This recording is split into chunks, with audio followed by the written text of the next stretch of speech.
So today's conversation is going to be about friendships because I think it's very important that a lot of us understand that the people around us impact the way we think, the way we act, and the way we behave, right?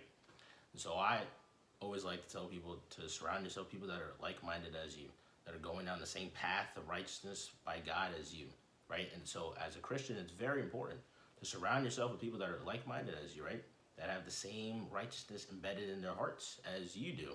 And so be aware of the people that you call friends. Do they have the same beliefs as you, the same morals as you, the same values as you, right? Are they carrying out righteousness the way you seek to carry out that righteousness, right? A lot of us have people in our circles, myself included, in which they claim that, as Jesus tells you, Matthew 7, right? Many people claim it with their tongues, but their hearts are far away from me. And so a lot of us, we have people within our circles that are just literally that verse, right? They sit there and they claim God. Well, I believe in God. I believe in God. Well, anyone can say that. Even Satan can say that. What's the point, right? What are you really doing? And by saying it, you have to live it out, right? 1 John 2:6. Whoever claims to live in him must live as Jesus did. And so the people that you call friends, are they really living out this godly lifestyle they're supposed to, as you seek to do?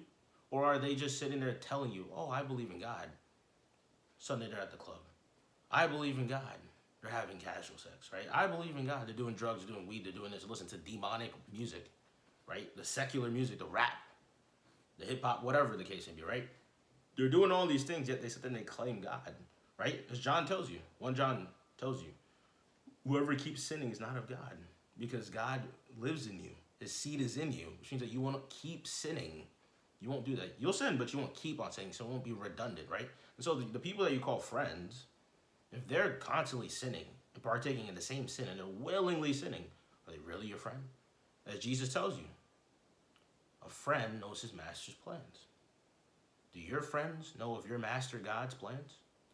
If the answer is no, well then you should dissociate from them. You do one of two things. Either flat out dissociate from them and just cut them off completely, or you can invite them to join you. If they reject, then you part ways with them, right? You can do either or. But nonetheless, you have to get rid of what's evil. You have to make the tough decisions. You have to cut off what it is not beneficial for you, as much as it pains you, right? Because these people tell you what? Well, I can not believe in God. You can believe in God, and we can still be friends. No, we can't. How is that possible? Luke 6:32 tells you, right? Sinners love sinners, right? Of course they love you. Despite you being of God and saying that you're their friend, of course they love you for that. That you embrace them despite the differences. Of course they love you. Jesus tells you that, right? What does it benefit you to love people that love you? The righteous love everybody. We're called to love everybody. Book of Romans tells you, right? Bless your enemies.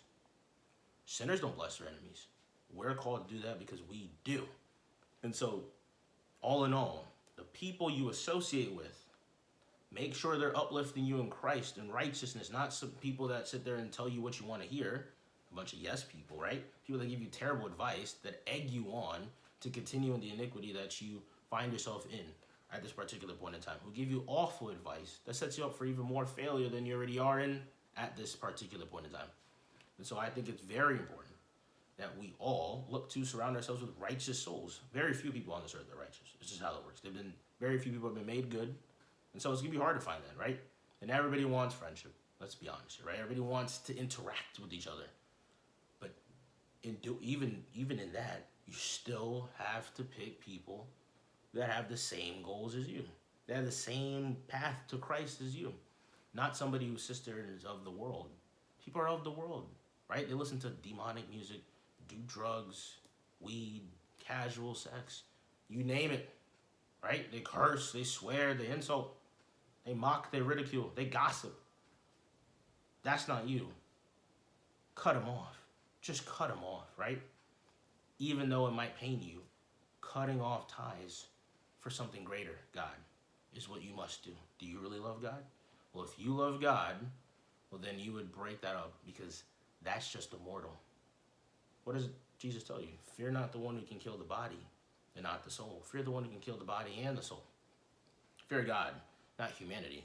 Cutting ties, burning bridges with people is something, although it will be hard for you to do, should be worth, right, doing, because you know that you have what? A greater friend that sits above and watches you each and every day.